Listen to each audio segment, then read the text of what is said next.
Yes, students, good morning all of you. Students, yesterday we have started the chapter number 14 biomolecules, in which the last topic was monosaccharide, जिसके अंदर हमने last topic पढ़ा था monosaccharides. अब उसके अंदर बच्चों हमको बेसिकली एक मोनोसैकेराइड आता है ग्लूकोज। ग्लूकोज की प्रिपरेशन सीखनी है हमको। So let us see preparation of glucose.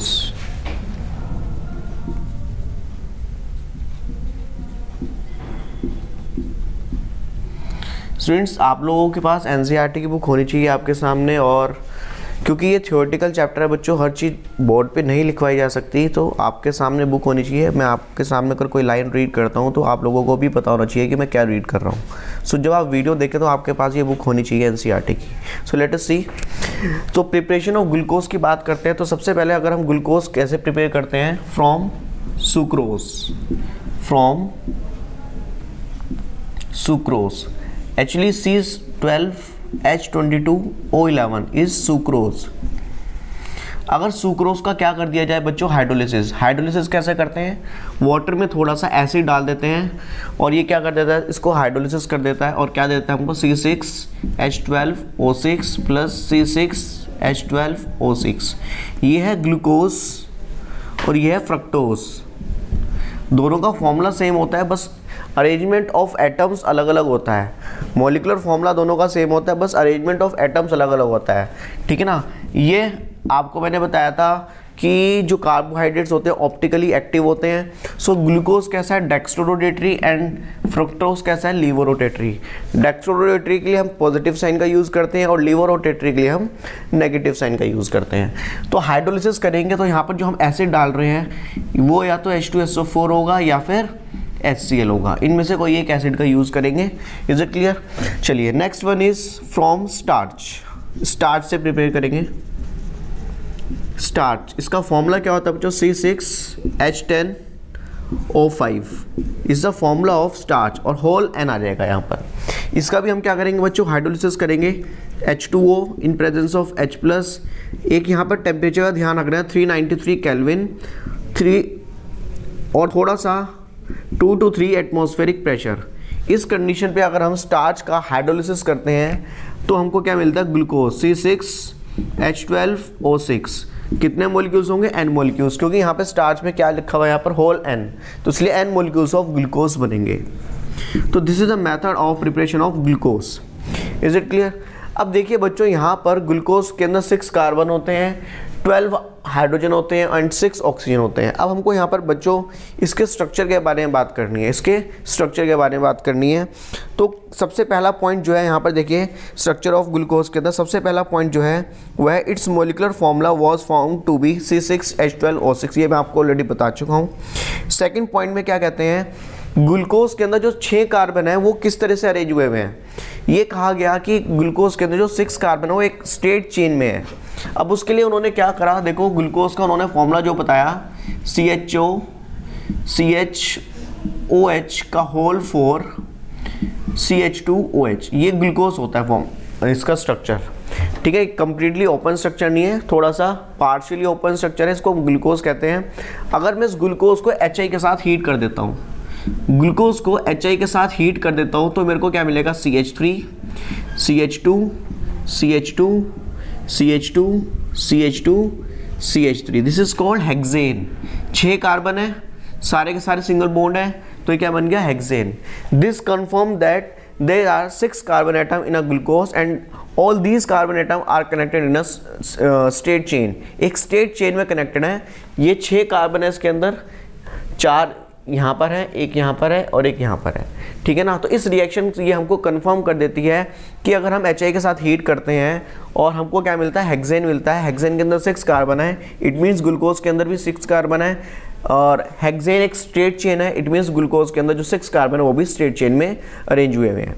Second point आता है बच्चों, glucose react with hydroxyl amine to form oxime. अगर मैं ग्लूकोज को, ये सेकेंड पॉइंट है। थर्ड पॉइंट, CHOCHOH का होल 4 CH2OH, क्या कहते हैं वो इसके अंदर, थर्ड पॉइंट के अंदर, ग्लूकोज को अगर हाइड्रोक्साइल अमीन के साथ ट्रीट करा जाए तो क्या बनाएगा बच्चों, ऑक्साइन। हाइड्रोक्साइल अमीन क्या होता है बच्चों, NH2OH। NH2OH, this is hydroxyl अमीन। और बच्चों ये कैसे रिएक्ट करेगा आपको पता है, यहाँ से O निकलेगा और यहाँ से H2 निकलेगा और क्या बन जाएगा यहाँ पर CH double bond NOH, CHOH का होल 4 CH2OH, ये आपका ऑक्साइम बन गया, ठीक है ना। ये था ग्लूकोज। तो ये क्या कन्फर्मेशन देती है, ये रिएक्शन हमको कन्फर्मेशन देती है कि हमारे जो ग्लूकोज के अंदर क्या है, कार्बोनाइल ग्रुप है। क्या है, carbonyl group. Carbonyl group means C double bond O, ये ग्रुप है, या तो वो एल्डिहाइड होगा या वो कीटोन होगा, ठीक है ना। अब यहाँ पर उन्होंने एक और रिएक्शन करके दिखाई और कन्फर्मेशन करने के लिए। उन्होंने इसी को किसके साथ रिएक्ट कराया, HCN के साथ। ग्लूकोज को किसके साथ रिएक्ट कराया, HCN के साथ। तो क्या मिला उनको, CHOHCN। आप लोगों को ऑर्गेनिक मैंने पढ़ाई है, उसके अंदर ऑर्गेनिक के अंदर हमने जो रिएक्शंस देखी हैं वहाँ पर हाइड्रोजन रिएक्शन जो थी वहाँ पर HCN के साथ रिएक्ट कराते थे। कार्बोनाइल ग्रुप जो है वो क्या होता था, ऑक्सीजन का डबल बॉन्ड टूटता था, O के साथ जाता था H और वहाँ पर कार्बन के साथ CN कनेक्ट हो जाता था। तो इससे कन्फर्म होता है कि एल्डिहाइड ग्लूकोज के अंदर कोई ना कोई कार्बोनाइल ग्रुप है, या तो कीटोन है या फिर एल्डिहाइड है। अब इसको कन्फर्म करने के लिए कि एल्डिहाइड है या फिर कीटोन है, तो उसके लिए हमने एक और रिएक्शन करी। 4th पॉइंट में देख लेते हैं। यहाँ पर उन्होंने क्या करा, यहाँ पे ग्लूकोज का ऑक्सीडेशन करा। क्या करा, ग्लूकोज का ऑक्सीडेशन। CH2OH का होल 4 CH2OH, यहाँ पे CH आएगा। इसका उन्होंने ऑक्सीडेशन करा कैसे, ब्रोमीन वाटर ऐड करके। ब्रोमीन वाटर ऐड करा तो बच्चों देखो एल्डिहाइड का ऑक्सीडेशन होगा तो आपका बनेगा कार्बोक्सिलिक ग्रुप। क्या बनेगा, carboxylic group without breaking any chain, बिना चेन के टूटे बिना, यहाँ पर आपका क्या बनेगा, कार्बोक्सिलिक ग्रुप बनेगा। लेकिन अगर हम कीटोन की बात करें, अगर कीटोन का ऑक्सीडेशन करें तो कीटोन का ऑक्सीडेशन माइल्ड ऑक्सीडाइजिंग एजेंट नहीं कर पाता। ब्रोमीन वाटर एक माइल्ड ऑक्सीडाइजिंग एजेंट है और उसने ग्लूकोज का ऑक्सीडेशन कर दिया। इट मीन्स कि वहाँ पर जो कार्बोनाइल ग्रुप है वो एज अ एल्डिहाइड के फॉर्म में प्रेजेंट है और वो कार्बोक्सिलिक ग्रुप में कन्वर्ट हो गया और हमको क्या देगा, इस तरह से ये प्रोडक्ट देगा। इसको हम कहते हैं gluconic acid. This is called gluconic acid. ये आपका क्या बन गया, ग्लूकोनिक एसिड बन गया। तो यहाँ पर बच्चों यहाँ कंफर्म हो गया कि जो आपका ग्लूकोज है उसके अंदर क्या है, बेसिकली यहाँ पर एल्डिहाइड ग्रुप है।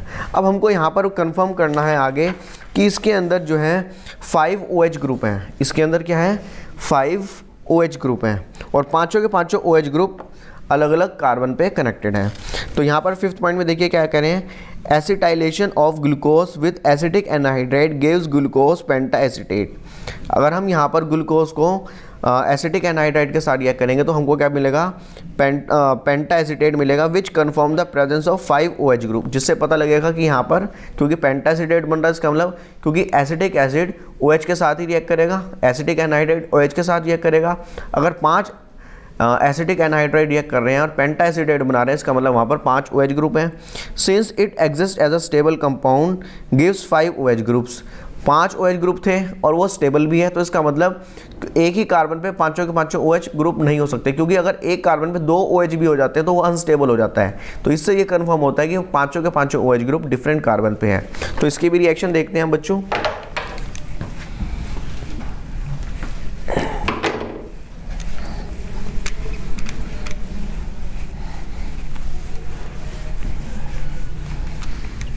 तो चलिए देखिए रिएक्शन देखते हैं। यहाँ पर हमारे पास ग्लूकोज है, CHOH होल 4 CH2OH। इसको मैं किसके साथ रिएक्ट कराता हूँ, acetic anhydride, CH3 C double bond O CH3 C double bond O। This is acetic anhydride. अब क्या होगा बच्चों, सब में से क्या होगा, H निकलेगा। जैसे ये एसिटिक एनहाइड्राइड है, ये बॉन्ड टूटेगा, सारे के सारे OH H प्लस प्रोवाइड कराएंगे और वो इस O के पास जाएगा, CH3COOH। तो क्या बनेगा, CH3COOH। एसिटिक एसिड निकल जाएंगे तो बेसिकली 5 मॉलिक्यूल आएंगे, 5 एसिटिक एसिड निकलेंगे, 5 H प्लस निकलेंगे यहाँ से और आपको क्या मिलेगा, CHO। अब ये जो CO है, COCH3, ये इस O के साथ कनेक्ट होगा कुछ इस तरीके से, ये एसिटेट ग्रुप बन गया और यहाँ पर भी CH2O C double bond O CH3। तो यहाँ पर पेंटाएसीटेट बना है, इसका मतलब यहाँ पर क्या बन रहा है बच्चों, 5 OH ग्रुप है, और 5 OH ग्रुप एक ही मॉलिक्यूल के अंदर का मतलब है कि पांचों के पांचों OH group different carbon atom पे है। Is it clear? चलिए यहाँ पे कंफर्म हो गया कि glucose having 5 OH group. Is it clear? Now 6 point क्या कहता है बच्चों? 6 पॉइंट कहता है अगर मैं यहाँ पर इसका स्ट्रॉन्ग ऑक्सीडेशन कर दूं, अगर मैं इसका यहाँ पर स्ट्रॉन्ग ऑक्सीडेशन कर दूं तो क्या होगा? स्ट्रॉन्ग ऑक्सीडेशन,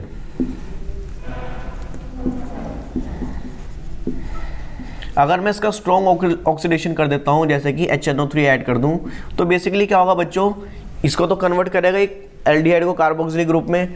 दूसरा ये 1 डिग्री अल्कोहल को भी ये क्या कर देता है, कार्बोक्सिलिक ग्रुप में कन्वर्ट कर देता है। तो हमने यहाँ पे क्या ऑब्जर्व करा, यहाँ पे हमने ऑब्जर्व करा कि टर्मिनल पोजीशन पे, दोनों टर्मिनल पोजीशन पे क्या है, COH ग्रुप आ गए, दोनों टर्मिनल पोजीशन पे COH ग्रुप आ गए। तो ग्लूकोज से आपको क्या बन गया, ग्लूकोज से आपको मिल गया बेसिकली सैकरिक एसिड। इसको हम क्या कहते हैं, सैकरिक एसिड, सैकरिक एसिड। ऐसे इसको हम क्या कर सकते हैं, यहाँ पर HNO3 ग्लूकोनिक एसिड से भी रिएक्ट कर देते हैं, क्योंकि यहाँ पे बच्चों क्या है, ग्लूकोनिक एसिड में एक OH already present, COH already present है, तो इसका मतलब यहाँ पर दूसरा COH यहाँ पर ऑक्सीडेशन करने से क्रिएट हुआ। और यहाँ पर दूसरा जो टर्मिनल पोजीशन पे CH2OH से यहाँ पे क्या बना, COH। इससे ये पता लगता है कि इस मॉलिक्यूल के अंदर, अल्कोहल के अंदर एक प्राइमरी अल्कोहल भी है। Is it clear? सो ये 6 पॉइंट्स से बहुत ज़्यादा इंपॉर्टेंट है, एग्जाम में 1 मार्क्स के इनसे रिलेटेड क्वेश्चंस पूछ लिए जाते हैं।